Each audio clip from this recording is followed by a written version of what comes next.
This safety briefing video has been made to ensure that you are aware of the safety procedures which you have to abide by while you are in the premises. For your safety, please pay attention to the information contained in this video and the instructions that follow. While in the premises, you may see several safety signages at highly visible locations.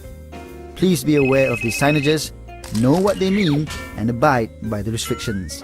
Certain areas may require you to wear personal protective equipment, which will be provided to you when necessary.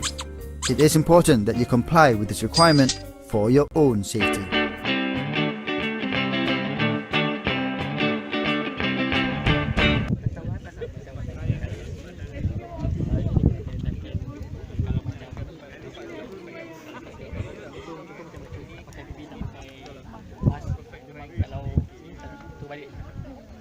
Kalau kau tak cuba balik. Kat sini memang pakai lah semuanya.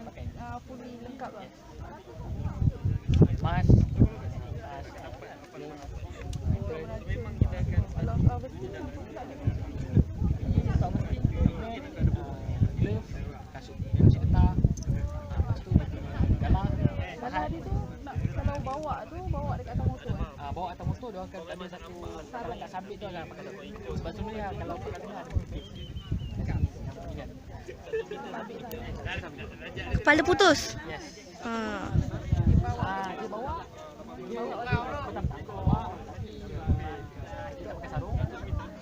Galas sangkutkan tadi. 200 meter. Itu lagi. Tapi sekarang ni memang jadi mandatory. Orang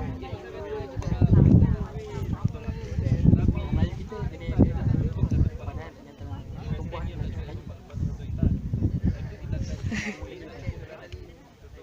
Cara untuk supervise dia supaya malu sebab kita ada malu buah. Orang tu supervise ya abang.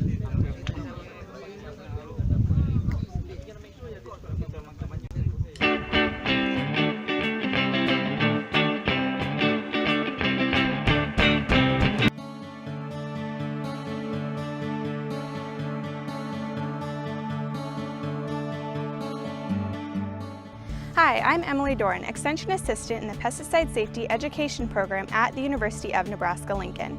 Using personal protective equipment, or PPE, reduces the risk of pesticide poisonings for you as an applicator. Some sort of PPE is required by most pesticide labels. You have a lot of options when it comes to PPE, so how do you know what to use? The best place to start is by reading the pesticide label for specific PPE requirements. Let's take a few minutes to look at different types of PPE and how to learn to properly use them. PPE requirements will vary from label to label, and some may not have requirements at all. If the label doesn't have any PPE, we recommend at a minimum wearing a long sleeve shirt, long pants, socks, and shoes. You could also wear a disposable coveralls like a Tyvek suit to protect your legs and arms. Gloves should also be worn even if it's not listed on the label. When it comes to gloves, there are a variety to choose from, and you have to pick the right type for the job to reduce your risk of exposure to pesticides. Here we have gloves not to wear. Latex and polyethylene do not offer enough protection, and lined gloves can absorb the pesticide and continually expose you as you apply it. What you should wear is unlined, chemical-resistant gloves. We recommend nitrile, neoprene, and butyl. In general, the thicker the glove, the more protection it has. So far, the options I've shown have all been reusable gloves that would need to be properly cleaned after each use. However, there are chemical-resistant disposable gloves like this nitrile glove. The advantage of disposable gloves offer is that there is no need to wash after each use. Instead, you can simply throw them away. Keep in mind, the thicker the disposable glove, the better protection too. The type of PPE required may be different depending on what you are doing with the pesticide. Those involved in the mixing and loading process often have higher PPE requirements than those applying pesticides. This is because mixer and loaders are exposed to concentrated pesticides, while those applying the pesticides and cleaning equipment may be exposed to diluted pesticides. In addition to the minimum PPE requirements we've just discussed, an apron, safety glasses, or face shield and respirator may be required. Some things to remember about choosing an apron. When you work with highly toxic pesticides, it needs to be chemical resistant and should cover the entire front of your body from your chest to above your knees.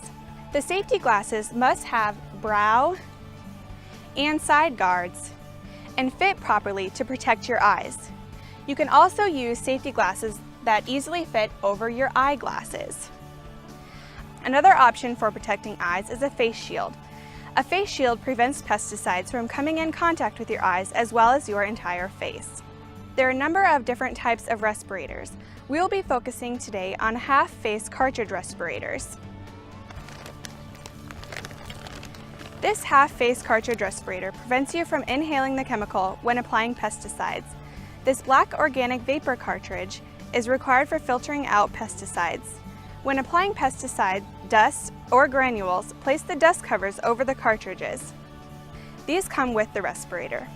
Store mask and cartridges in Ziploc bag to keep them in good condition and the mask clean. Replace cartridges as needed, such as after 8 hours of continuous use. Do seal checks and ampule testing before each use to ensure proper fit and to determine if the cartridges are fitting properly. Be sure to clean respirators after each use to remove pesticide residue. Read each pesticide label for the specific requirements for mixer and loader and applicators. There are other PPE items that can be useful for applicators in specific situations. Items like rubber boots for use in turf application situations where you may be walking through the treated area, head covering when making applications above your head like spraying trees or tall vegetation or hanging plants in a greenhouse.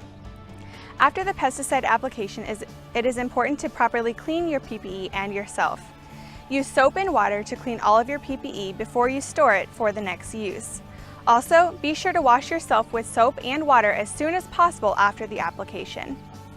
The most important thing to remember about PPE is that you have to use the appropriate equipment for each job.